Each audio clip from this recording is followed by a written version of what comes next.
Good morning, good afternoon, and good evening, ladies and gentlemen. Welcome to this live event broadcasted from the Netherlands. We are really glad that we have a true global audience today, a broad mix of participants from the Americas, Europe, and Asia Pacific regions. Also, your experience varies enormously, from shippers, ports, airports, carriers, logistics service providers, FDI specialists, consultants, university, and several other backgrounds.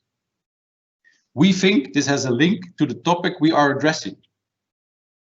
Today, you will learn more about how potential redesign of supply chains and distribution models will affect the logistics industry as a whole and the Netherlands specifically. Both the Dutch main ports as well as one of the key logistics hotspots will give their input and will provide you with a broad picture covering the entire supply chain. Today's webinar is moderated by Remco Buurman, CEO of HIDC. He will introduce the agenda and the speakers to you. Remco, the floor is yours. Thank you very much, Jelle, and good morning, good afternoon, good evening, everyone. Welcome to everyone. As Jelle just mentioned, we have participants from the USA to China and a lot of countries in between. And then by this I mean from west to east, because from east to west there are not too many countries. These are special times during the COVID-19 pandemic affecting business all over the world. And also logistics is hard by the corona crisis. Although I have to say we see a mixed picture. Some segments are actually doing quite well, like e-commerce, like life sciences, like agro-food. But other segments are hit really bad, like the automotive, like flowers, like fashion. At this webinar, organized by the Holland International Distribution Council and the Netherlands Foreign Investment Agency, we want to get more insight in what the impact of the crisis has been until this moment, and also what to expect in the future. We have three excellent speakers who want to share their knowledge and experience from different angles. First, from a port perspective, we have a presentation by Mr. Emiel Hoogstede, representing the largest seaport in Europe, Port of Rotterdam. Secondly, we look at a airport perspective, Mr. Bart Pauwels, representing the third largest cargo airport in Europe, Amsterdam Schiphol Airport. And finally, Mr. Christian Heerings. He is looking from the perspective of a European distribution hub, representing the most desirable logistics location in Europe, as mentioned by Prologis, Venlo Greenport Venlo. So without much further ado, I would like to hand over to Mr. Emiel Hoogstede. Emiel, the floor is yours. Thank you, Remco. Yes, ladies and gentlemen, also from me, good morning, good afternoon, good evening. It's a real pleasure for me to be able to address all of you watching from all over the world. I must say I would much rather meet you face to face, but I'm at least happy that we have this opportunity here today. My name is Emiel Hoogstede and I'm Vice President Commercial at the Port of Rotterdam Authority, responsible for all commercial businesses and accounts customers. So indeed, let's go to the first slide.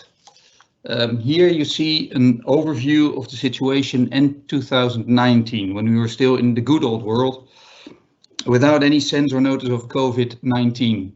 Sorry, can I have the previous slide, please? We handled 14.8 million TEUs in that year, taking us to the number 10 position of global container ports. As you can see, import and export flows are fairly well balanced, and our biggest market is Asia. But that was then, and this is now. Next slide, please. After the Netherlands went in lockdown, our main concern was to make sure that the port would remain open and operational. We set up a twice-weekly meeting with representatives from all segments and sectors in the port: nautical service providers, terminals, industry, hinterland modalities, and customs. The main assignment was making sure that all services remained up and running. At the same time, we made sure the Dutch government and EU classified the port and its connected industry and logistics as being vital and crucial for Dutch and European economy.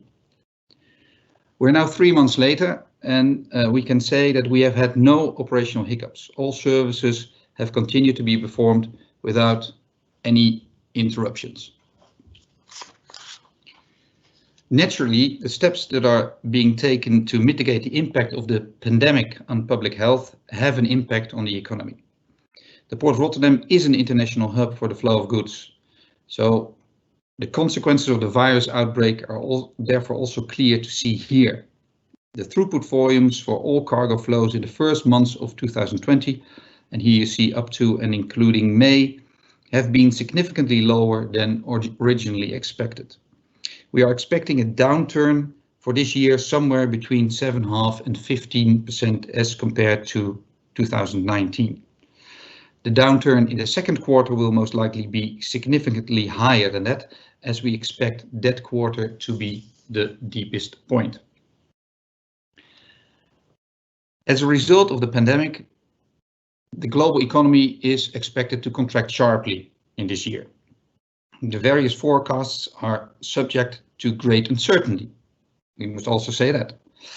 A longer period of recession seems likely, but factors that play a role are successes with virus containment. So how big will the second wave be? When will we have a vaccine? Consumer behavior and the effectiveness of government stimuli. The Netherlands Bureau for Economic Analysis has worked out 4 scenarios, ranging from a V-shaped recovery till prolonged recession. At this point in time, we gather here at the Port of Rotterdam that scenario 3 will be the most likely scenario, which means that for the Netherlands, that will be a GDP growth for this year of -7.7%, next year a growth of 2%, and then back to normal 2019 volume levels in 2022. The corona crisis has no impact on the projects, plans and investments that we develop in the context of building out the port's infrastructure, digitization, energy transition. The investment portfolio that we have as a port authority is at the highest level since we reclaimed a new deep sea port area, Maasvlakte 2, from the sea in 2008, and is expected to remain at this high level for the years to come. Also, investments by private companies in the port remain at a very high level. We undertake these projects in order to stimulate the economy and prepare for the future, making sure we are ready when the upswing comes, to help achieve the Dutch and European climate objectives, but also for the earning potential of the port and the industrial complex in the future. So there's every reason to continue with these projects right now. But of course, there is an impact on the future supply chains. Since the end of the Cold War and China entering the World Trade Agreement, globalization has been growing significantly. Changing geopolitics, US-China trade war, but also other forms of protectionism have caused parties to have a look at their supply chains and to move away from sole dependency on China. The pandemic has further highlighted the fragility of supply chains. Therefore, the pandemic is likely to drive a much faster than expected shift away from China. Post-COVID, companies may try to diversify supply chains, looking more at supply chain security instead of supply chain costs. Not just reliance on China, but more spread out to countries like Vietnam, Thailand, Malaysia, Philippines, but also back to Japan, for instance. And next to that, a focus on regionalization, shortening the supply chains, reshoring, if you like. The pandemic is also accelerating the growth of e-commerce. We feel it is likely that customers increase their adoption of online retail also for the longer run. This acceleration stimulates a steady flow of inventory instead of seasonal peaks in sales. Result could be larger safety stocks and higher information demand. To be able to quickly shift supply chain or production structures, companies with a well-organized information position and companies that are advanced in digitization will be able to adapt to changes quickly. Although for the short term, one might expect that climate change measures will be slowing down because the main attention will be with recovering the economy and also the prices for fossil energy will be low. For the longer term, there will be a renewed and higher focus and ambition for climate change measures, driven by government policies, but also by supply chain security in light of climate change. I would like to share a few examples of investment projects that we are running now in the port. Next to the expansion of container terminal capacity, we are also investing in infrastructure to make intra-port traffic more efficient. We are constructing, as we speak, the container exchange route, an internal road system through which containers can be exchanged easily between the container terminals, distribution parks, empty depots, and customs facilities, as well as bundling for feeder, barge, and rail transport. More efficient, more reliable, cost-effective. The containers will be exchanged by means of autonomous road trucks. Another example of investment in physical infrastructure is distribution and warehousing.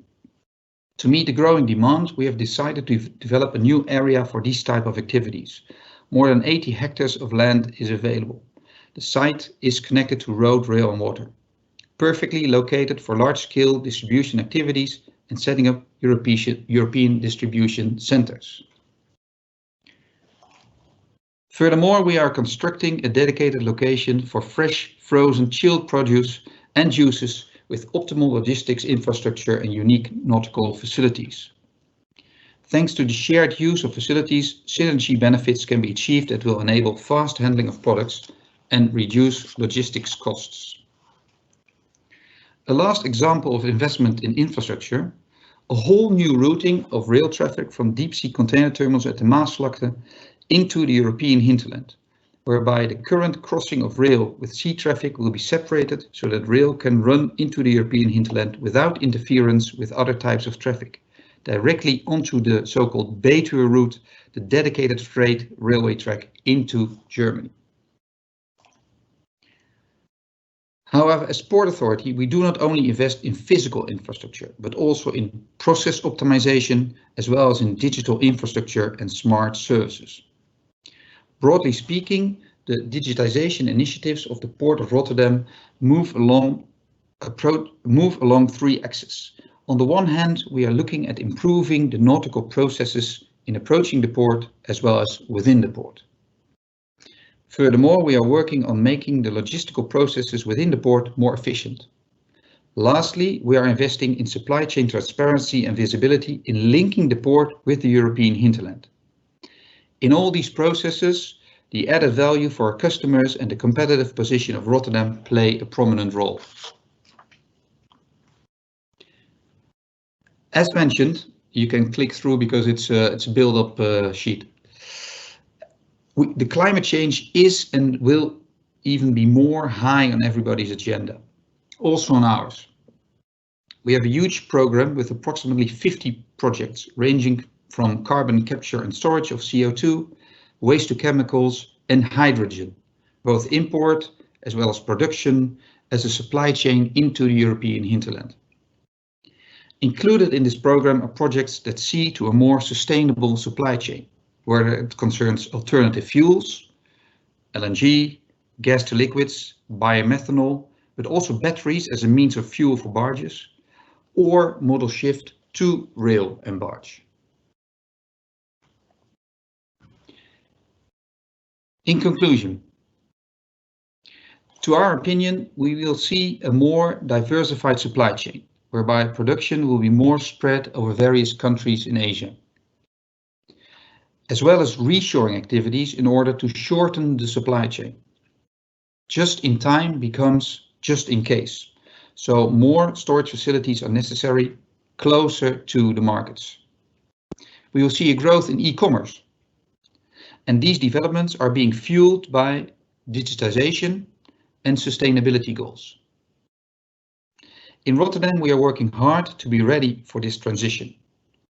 We're well connected, both for intercontinental as well as continental intra-European trade.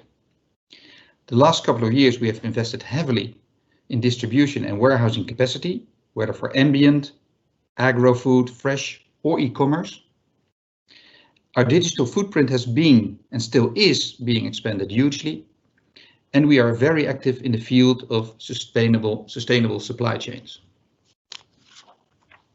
So, despite all the uncertainties, or rather because of all the uncertainties we are currently facing through COVID, but also through geopolitical tensions, we keep investing in the future supply chain, making sure it's both robust as well as versatile and resilient, ready to adapt to changes quickly. Thank you very much for your attention. Thank you very much, Emile, for this very informative presentation. If you have any questions about the presentation of Emile, you can do so by using the question and answer button. After the three presentations, we will forward these questions to the three speakers. So now it's time for our next speaker, the airport perspective. I would like to give the word to Mr. Bart Pauwels. Bart, the floor is yours. Good afternoon, everybody, and good morning and good evening as well to our friends from the west side and the east side. My name is Bart Pauwels. I'm heading the Schiphol Cargo department, and as mentioned earlier, Amsterdam Airport Schiphol ranks number 3 in Europe, and I'm very proud to be part of a large hub that takes cargo very seriously. And to announce that, our president and CEO said at his New Year's speech, air cargo is an integral part of the airport. And what does that mean? Air cargo is part of the entire business organization of the airport. And that means air cargo is important to Royal Schiphol Group, and it is also very important that we make a difference in the air cargo industry collectively. Here you have a look at me. I'm not working at the airport today, but this is my small office at home, where I've been working now for almost 13 weeks since the lockdown started. And I'm still, as we speak now, live from the same office speaking to you. But again, let's go back to the airport impact rather than my personal impact. Recent studies conducted by Erasmus University, DCISO and SEO in the Netherlands, that economic added value is very important for our airport, for the entire region. Air cargo generates €2.5 billion economic added value at and around Amsterdam Airport Schiphol. And this corresponds to 25% of the total economic added value generated by aviation. And approximately 25,000 people are working in the air cargo industry at and around Amsterdam Airport Schiphol. So that is a lot of people. And the airport impact for Corona does affect us on several sides. And this week, one of my colleagues took a picture in the terminal that you can see on your left hand. Normally, you would see here plenty of departing flights, but we are suffering 92% less passenger flights. So we only have 8% flights leaving. On the air cargo side, on the contrary, we have over 106% growth in full freighter flights. And to give you an idea, from the beginning of the year until May, passenger flights are minus 48%, and full freighter flights are plus 34%. So for the first 5 months of this year. But again, due to the fact that we have more full freighter flights and we have less passenger flights, we are still missing a lot of air freight capacity, which is normally transported on the passenger planes. So in total, we are down 21% in tonnage this year. But let's hope that the air cargo business and the passenger business will gradually pick up now. We see more and more flights coming in now every week and leaving every day at the airport. That might give us an advantage that we'll get more capacity up in the sky. In the normal situation at Schiphol, you have around 250 flights of full freighters per week. And during the Corona crisis, we have now 100 extra flights per week to cover the strong needs of the air cargo market.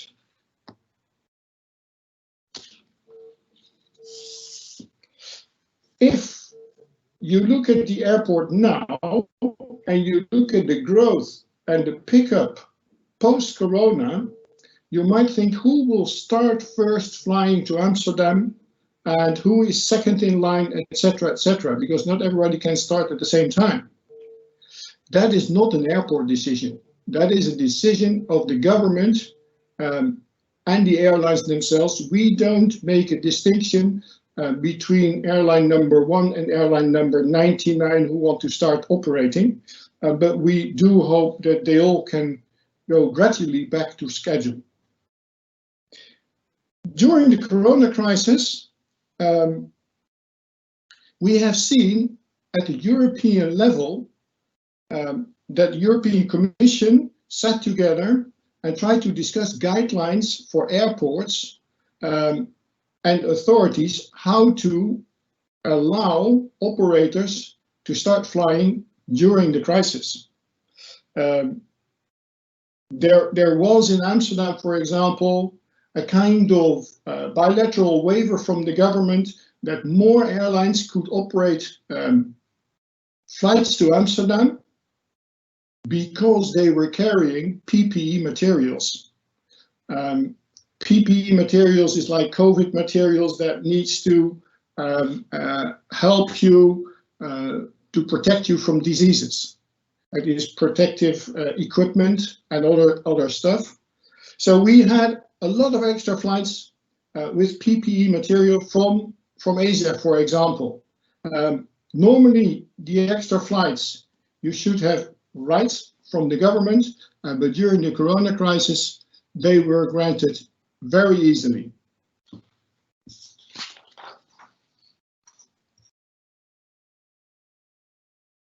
Dutch Customs is also involved because they looked at the PPE materials entering the European Union via our airport.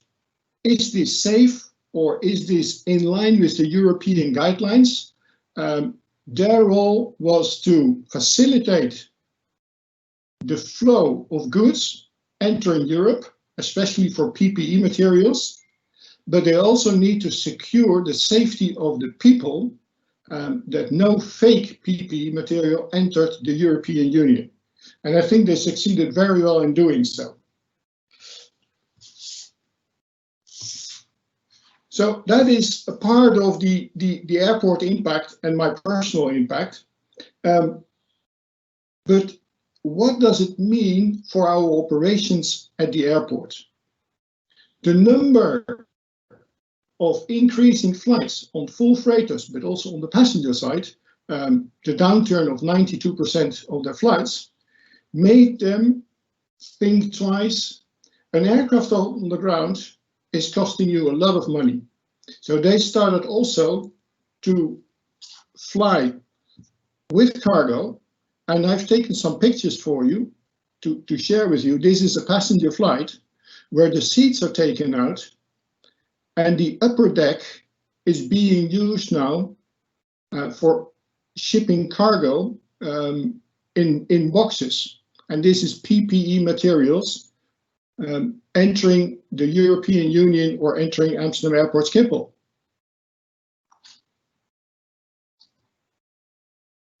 KLM also started using their passenger flights to Asia to collect PPE material. And as you can see on the left picture, this was taken in Beijing. Here, the entire crew, and this is a special dedicated crew, manually setting the boxes on each chair. And as you can imagine, these boxes shouldn't be too heavy, so the PPE material is pretty light that you can carry on the seats.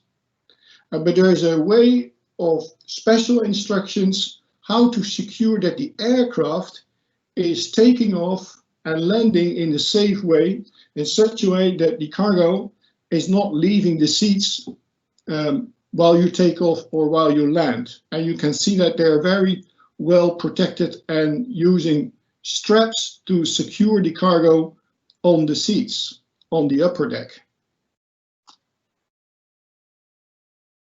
So this does have serious impact on our operation because we kept on receiving more and more passenger flights. For the ground handlers at Schiphol to unload these flights also takes extra time and manual work. What are the trends of COVID for an airport for the future? Several, to be honest. We believe that sustainability, digitalization, and chain optimization are the key drivers for growth. The Dutch government has recently brought out a civil aviation policy framework, in Dutch, Ontwerp Luchtvaartnota, which is a white paper telling you how the aviation sector will develop between 2020 and 2050. Is 2050 far away? No, it isn't actually.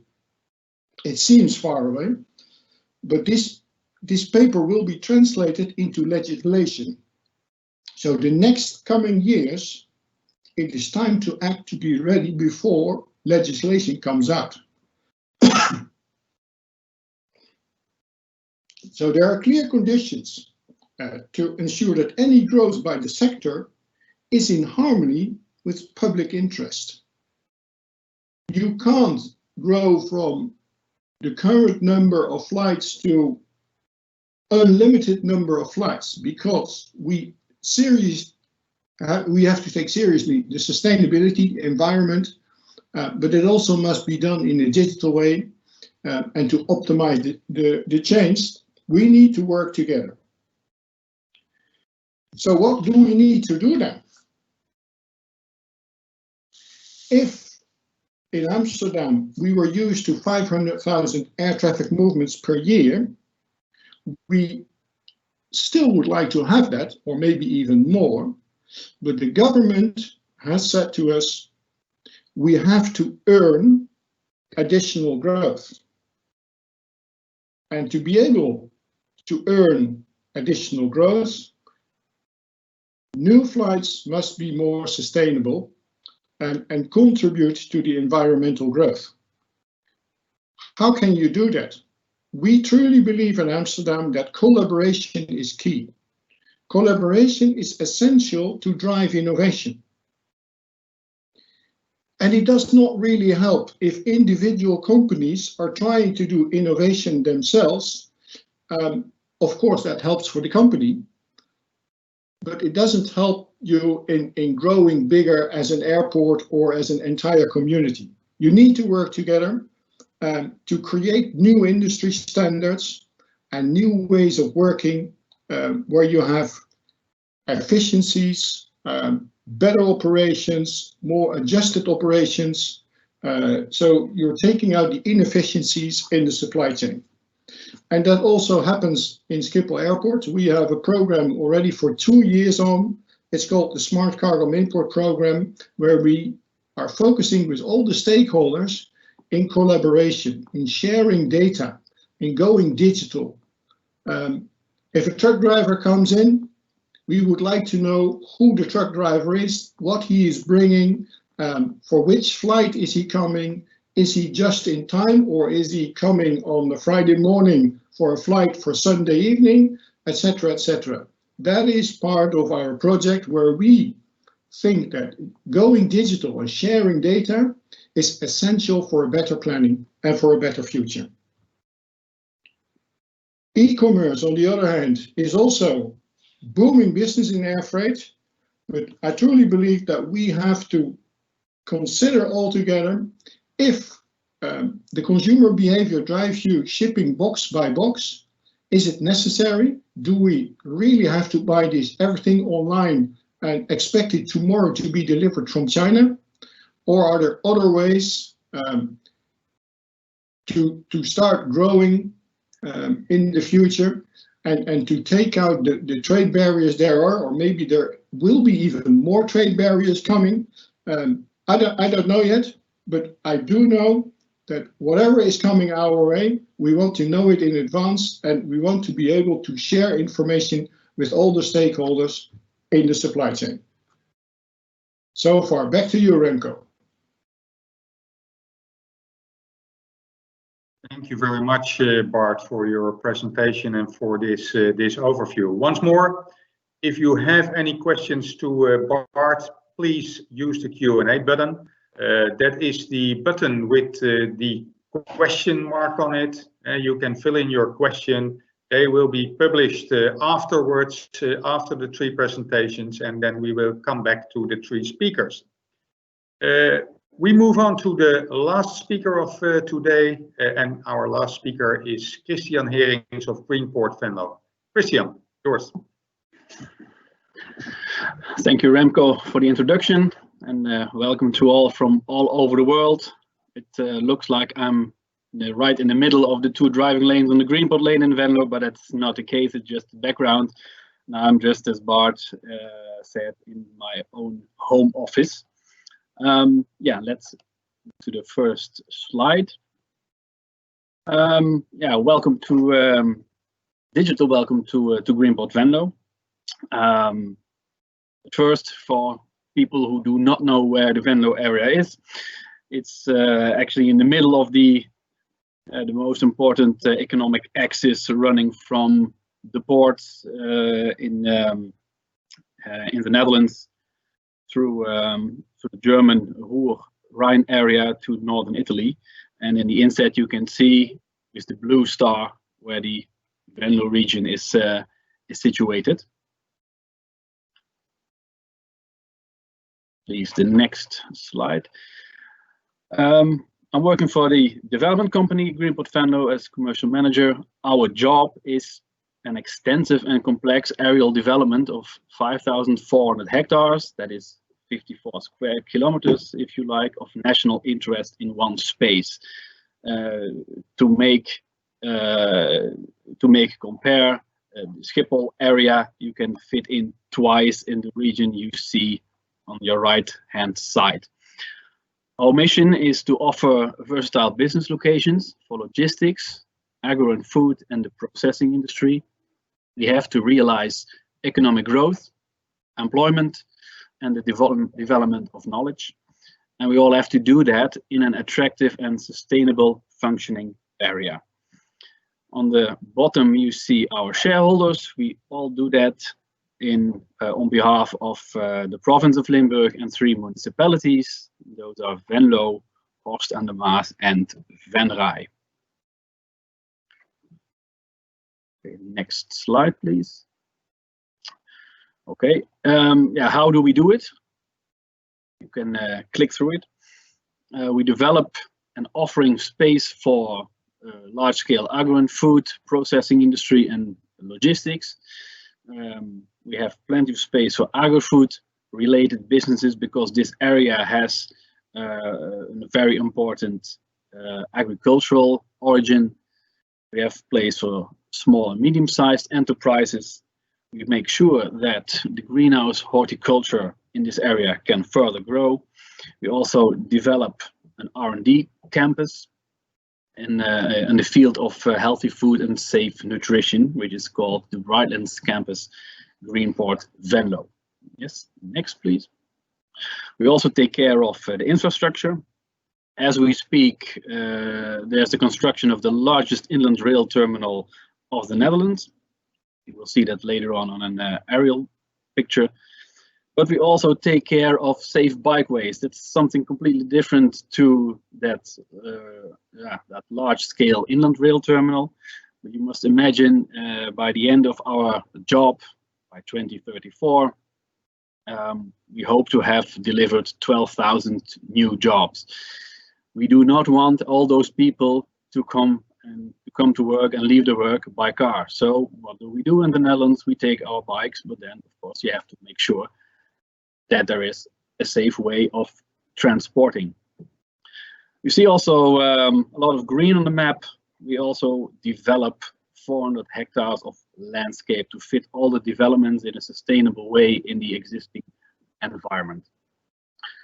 And also a very important job is to stimulate the use of sustainable energy resources. Those are three in the area: geothermal heating.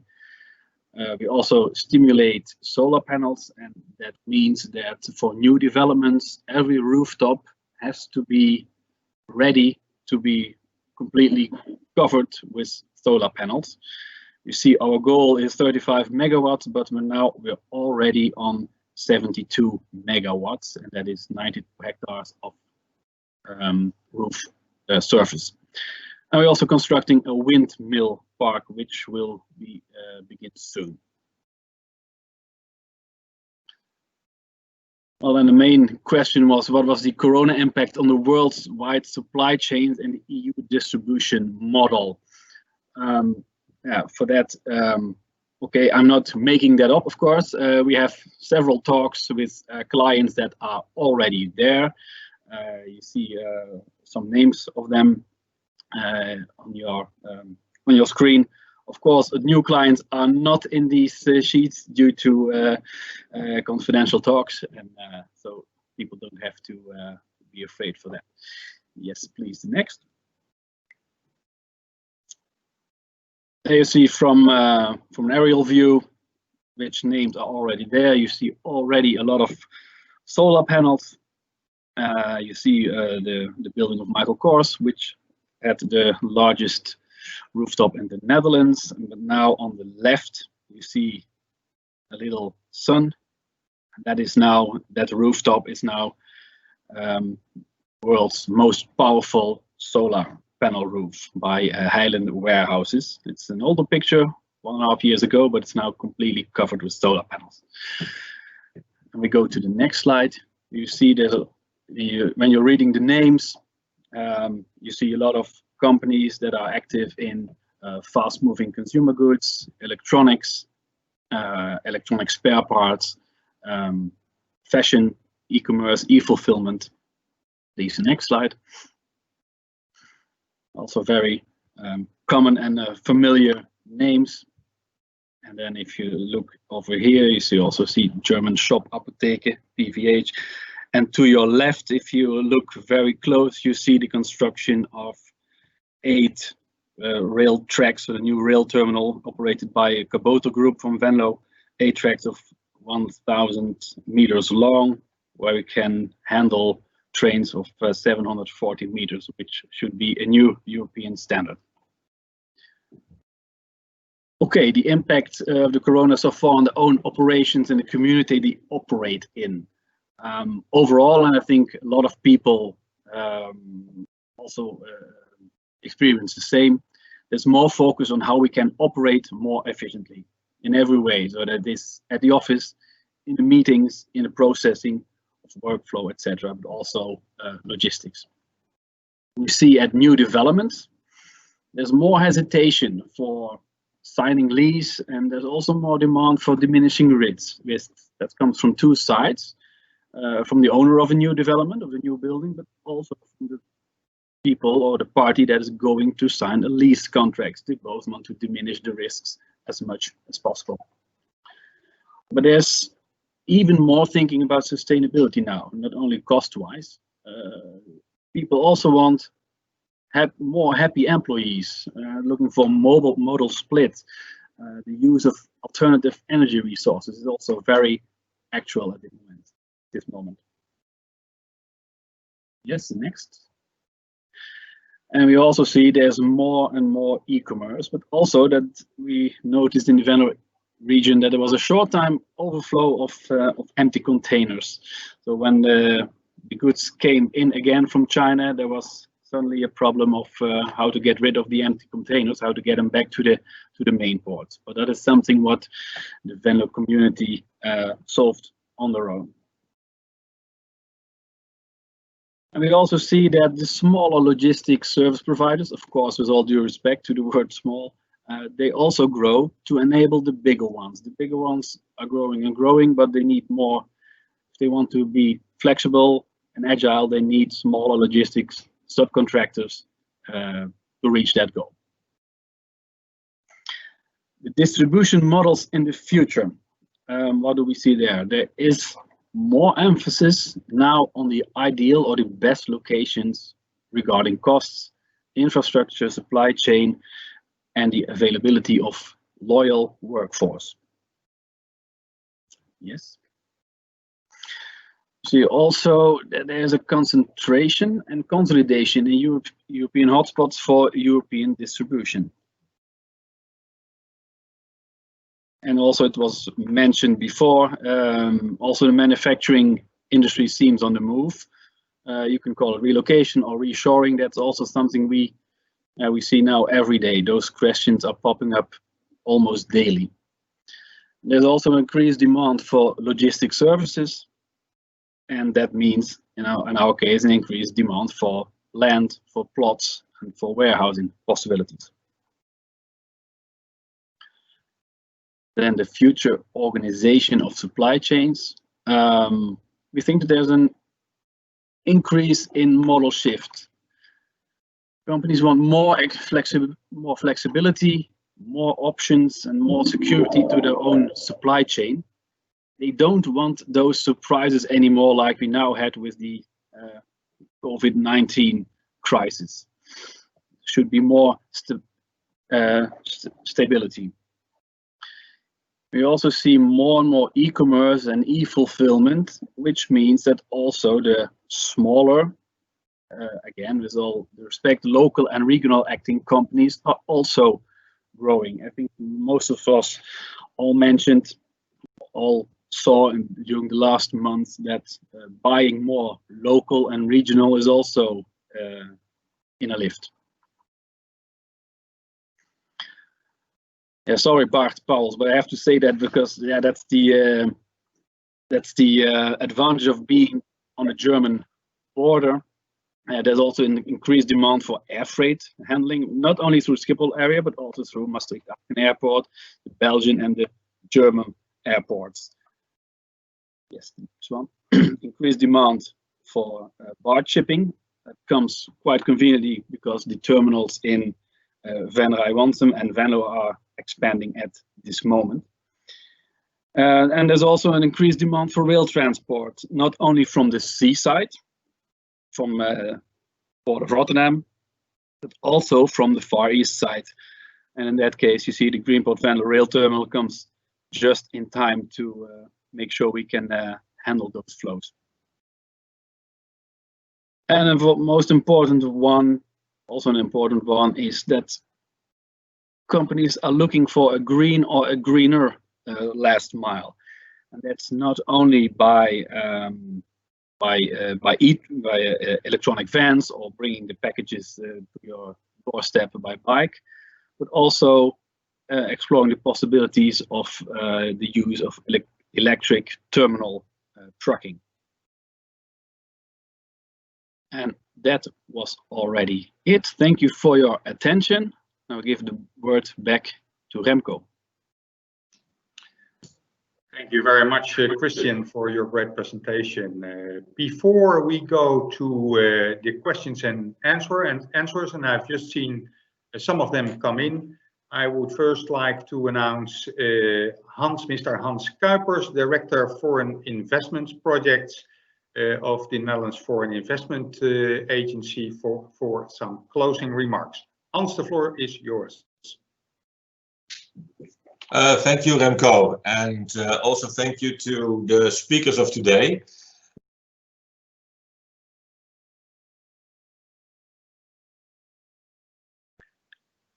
Hans, your microphone is off. Okay, thank you, Remco. And also thank you to the speakers of today. I think that Emiel Hoogstede from the Port of Rotterdam, Bart Pauwels from the Schiphol Cargo, and Christian Hering from Greenport Venlo gave a great insight and some great ideas about how the Netherlands is currently proceeding towards the logistics of the future, so to say. I also want to thank you all for participating today in this logistics seminar, because I do think that logistics is a very important part of all projects that the NFIA is handling. Logistics is, of course, handling all the supply chains, and most of the projects we do have a supply chain part. We do know that the Netherlands is very well versed in logistics, and that's not only the hardware you've heard today. We have a great port, we have a great airport, great airports, we do have great logistics centers, but also from a more administrative point, I think that the Dutch tax authorities, they have a great system for your import taxation. They have a great system for that you can defer your duties and the VAT on duties. So we try to make a complete picture for your logistics. So if you are thinking about the rerouting, relocation of your supply chain, I think the Netherlands is ready to help you and assist you in this. So please do not hesitate to contact either Holland International Distribution Council, the Port of Rotterdam, Schiphol, or Venlo, or the NFIA. We have about 28 offices worldwide, and we saw that today people from all over the world are listening, and I'm sure that nearby there will be an office of the NFIA. We can give you the first-hand assistance and then introduce you to all the logistics players in the Netherlands when necessary. Last but not least, I want to wish you all good health. Stay safe. I hope that your business will come back to at least to what it was before, or even become better. And I hope that we can meet in person as soon as possible. Take care. Thank you.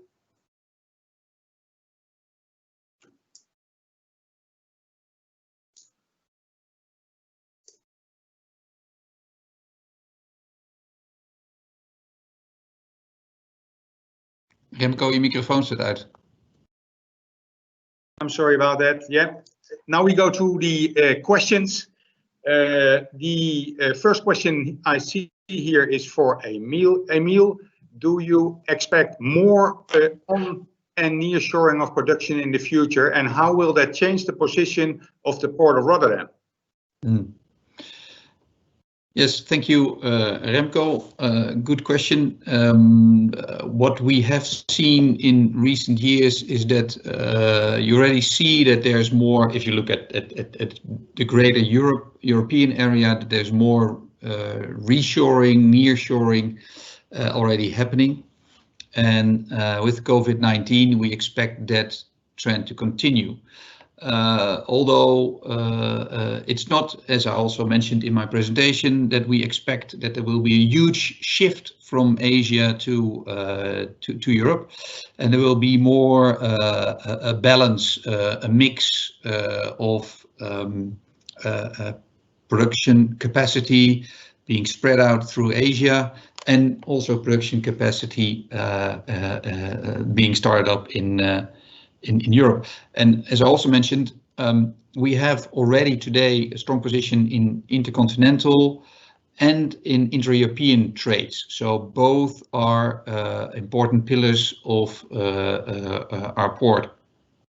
So we will see volumes and transport logistics grow, but there might be a slight change in the patterns, and we might see more intra-European flows, or maybe even flows from production capacity in Eastern Europe and then intercontinental out to US, South America, Africa, Asia, or what have you.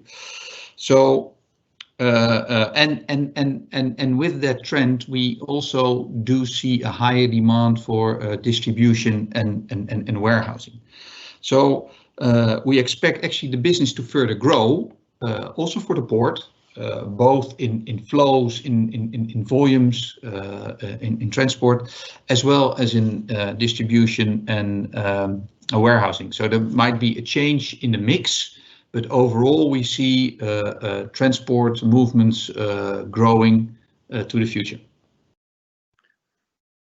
Thank you, Emile. Maybe to continue with this issue, because I see another question which is related to this one.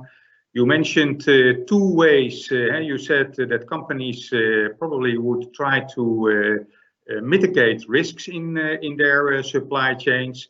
You mentioned the on and nearshoring. You also mentioned setting up alternative supply chains in other countries in Asia. What do you think will be the winning model? Where do you expect that most business will come from? Well, I don't think. I think the winning model is in this diversification. The winning model is in this mix, and for each and every company, there will be the center of gravity will be different, so to speak. So in deciding how you want to set up your supply chain, you look at diversification, so spreading your risk. You're looking at security, sustainability. Digitization also plays a role. So again, I do not expect that there will be one winning ticket, in the sense that everybody will move back, for as far as we are concerned, to Europe, or everybody will stay in Asia. Or so again, there will be a mix, and that can differ per sector segment, that can differ per company, that can differ per production level within a company. So I think there will be more choices, and the risk will be more spread out between sectors, between companies, and within companies. And I think what will be for us is the challenge, and the assignment is that we can adapt quickly to all the different requests and changes. Thank you very much, Emile. Then I have two questions for Schiphol.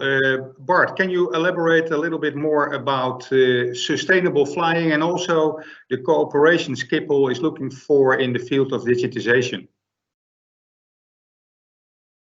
Yes, Remco, I can.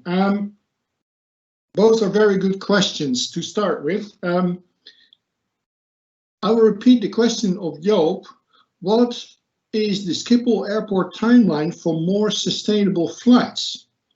And is more sustainable flying even possible already? I'm an airport. I'm more on the ground infrastructure rather than flying. But we believe as an airport that by 2030, all our operational processes are climate neutral. That means that we will generate our own energy, that we will generate more climate neutral projects in order to comply with the bigger picture by 2050, that the entire sector must be climate neutral. So ahead of aviation sector, who wants to be climate neutral by 2050, Schiphol Airport says we will do everything that all our own operational processes that we have influence on are climate neutral. To give you an example, I think last week or the week before, we implemented the first taxi bot, which is a vehicle driven on electricity, trucking aircrafts from one place to another.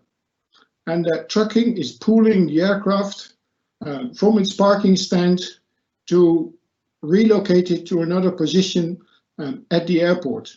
And normally this was done by diesel engine crafted vehicles, but now we have vehicles that carry aircraft by using electricity of batteries. So that is part of the process that we want to be climate neutral, and we are ready by 2030 that everything at Schiphol is climate neutral. On the other hand, the second part of the question is sustainable flying possible already? Depends on how you look at it, but I don't think that the airlines are ready today yet, but I think they are doing everything they can today to become more sustainable, and hopefully the engineers at the universities will develop more sustainable aircrafts for the future in collaboration with Boeing and Airbus and other aircraft manufacturers. But as an airport, we cannot influence that, we can only stimulate it. That is question number one from Joop. The other question, Remco, if I may so, is related to digitalization. Somebody is asking, do we cooperate with external partners? The answer is Schiphol has a port community system called Cargonaut. That is a platform where we link our business partners with each other, with the government, to start sharing data and share data.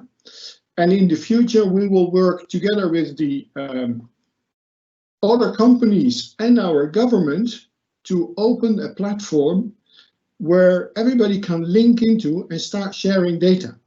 So if you're part of the supply chain and you want to share data and you want to have access to data, join in with Cargonaut's platform. But if you want more detailed information, you can always ask me separately from this conference. Remco, back to you. Thank you. Thank you very much, Bart. We have time for a short time for a last question to Christian. Christian, can you tell me a little bit about the sustainable functioning area? How is the Netherlands and Venlo in particular doing it better than surrounding countries? Yeah, that's a very broad question if you have a very short time. I think, yeah, the simple answer is we are just doing it. The government says, okay, you have to do it in that way. Maybe the Dutch policy is more strict in that than in surrounding countries. I don't know. The advantage of us as a development company is that we work for several local authorities. So we don't actually have that much city borders as a burden. So we can actually work above that. And then it's actually simple. If you want to buy land within our area, you have to obey some certain rules. Otherwise, we do not sell land. That sounds simple, but that's now how it works. Thank you very much, Christian. Unfortunately, we have come to an end of this session. I would like to thank all the speakers for their contribution to this webinar, and all the people listening all around the world. I wish you a lot of success with your business, and please stay healthy. Bye-bye. Thank you very much.